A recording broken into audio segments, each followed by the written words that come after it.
Bonjour à tous, c'est Petit Sam, ravie de vous retrouver encore une fois dans une nouvelle vidéo pour vous parler bien évidemment de recherche d'emploi et particulièrement de recrutement et d'attente des recruteurs. Alors cette thématique, je l'ai souvent abordée sous différents angles dans mes vidéos et il s'avère que récemment, j'ai lu un article dans le magazine Rebondir qui est notamment spécialiste de l'emploi et ce magazine s'est arrêté sur les attentes des recruteurs et les tendances actuelles en matière de recrutement.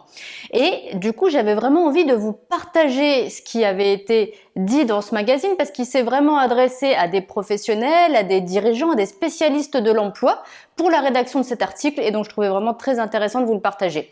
Donc, ce qui se dit dans cet article, eh bien, c'est en premier lieu que la tendance des soft skills, ces compétences comportementales, eh bien, ça se confirme, ça se renforce et c'est vraiment une attente majeure des recruteurs. Donc, si vous suivez mes vidéos, vous en avez déjà entendu parler, vous savez que les recruteurs, certes, ils font attention à vos compétences techniques, votre savoir-faire, mais aussi votre savoir-être, vos compétences comportementales, la manière dont vous allez vous comporter professionnellement sur le terrain, dans l'équipe, quand vous serez justement embauché dans l'entreprise.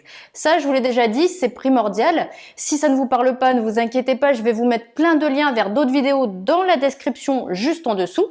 Mais vraiment, il faut retenir que les compétences comportementales, c'est vraiment un enjeu majeur du recrutement aujourd'hui.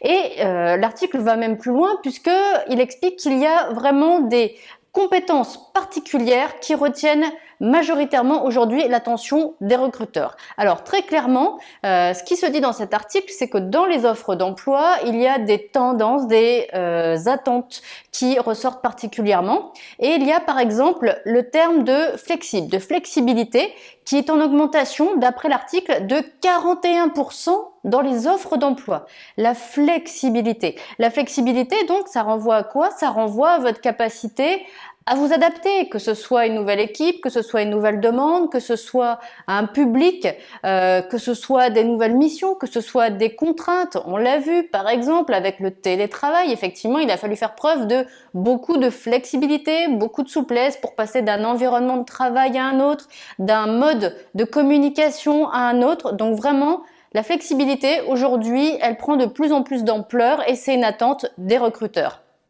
Autre terme qui a largement augmenté dans les offres d'emploi, le terme d'autonomie. Le terme d'autonomie qui a augmenté de 28%. Donc ça veut dire que les recruteurs s'y intéressent encore plus qu'avant. Votre capacité à être autonome, votre capacité à pouvoir travailler seul sans avoir besoin systématiquement d'avoir l'appui ou l'avis d'un autre collègue.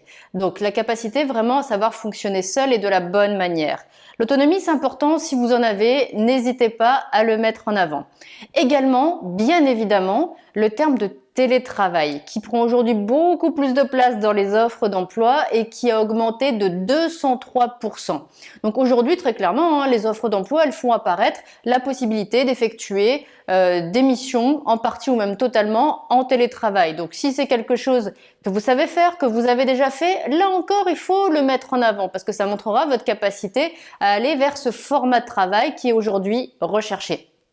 Et puis, clairement, il y a aussi la capacité à apprendre, la capacité à évoluer qui ressort aujourd'hui dans les attentes fortes des recruteurs.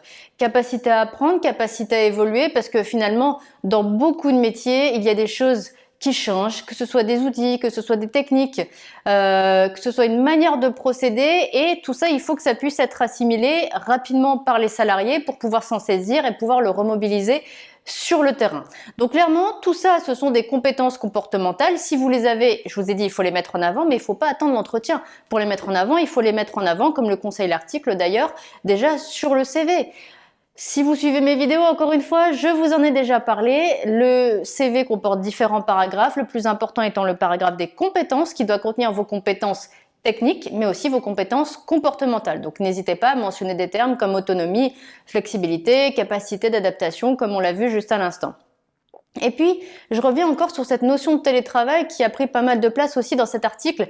Cet article qui dit quoi? Qui dit qu'entre février 2020 et janvier 2021, l'utilisation justement de la visioconférence dans le recrutement a augmenté de 1600%.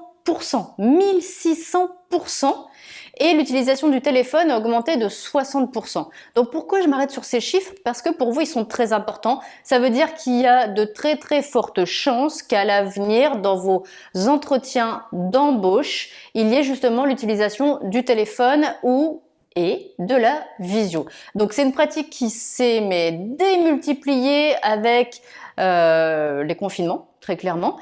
Aujourd'hui, les recruteurs y ont beaucoup plus recours, ils y ont vu vraiment des avantages, notamment un gain de temps, et c'est pourquoi ils y recourent aujourd'hui énormément, et donc beaucoup plus qu'il y a encore quelques années en arrière. Et puis, vraiment, il y a un point aussi sur lequel insiste cet article et j'ai vraiment envie de vous le partager, c'est que si vous avez déjà travaillé justement en télétravail ou si vous avez fait vos études en télétravail aussi, c'est du télétravail, il faut le mentionner sur votre CV parce que comme je vous le disais tout à l'heure, il faut vraiment que vous montriez votre capacité à utiliser aujourd'hui ce mode de travail qui a explosé et qui est aujourd'hui demandé et recherché, donc il ne faut pas hésiter à le mettre en avant. Voilà, j'en ai fini pour les grands points de cet article. Donc je vous le disais, tout ce que je viens de vous mentionner, ça fait écho à un article qui a été publié dans le magazine Rebondir de l'été 2021. Voilà, si vous voulez vous y reporter. Bien évidemment, j'ai encore plein de choses à vous partager, plein de conseils, plein d'astuces. Pour ça, très simple, bien sûr qu'il y a ma chaîne YouTube, mais il y a aussi mon site internet, sefairerecruter.fr. N'hésitez pas, vous y trouverez vraiment plein de ressources. Et puis avant de vous quitter, je vous laisse un petit cadeau, une liste de 100 qualités que vous pouvez utiliser pour vos prochains entretiens d'embauche. Pour la recevoir, très simple, vous cliquez sur le lien qui est juste en dessous dans la description de la vidéo et vous le retrouverez très facilement dans quelques minutes dans votre boîte mail. Allez, moi je vous dis à très bientôt dans une prochaine vidéo.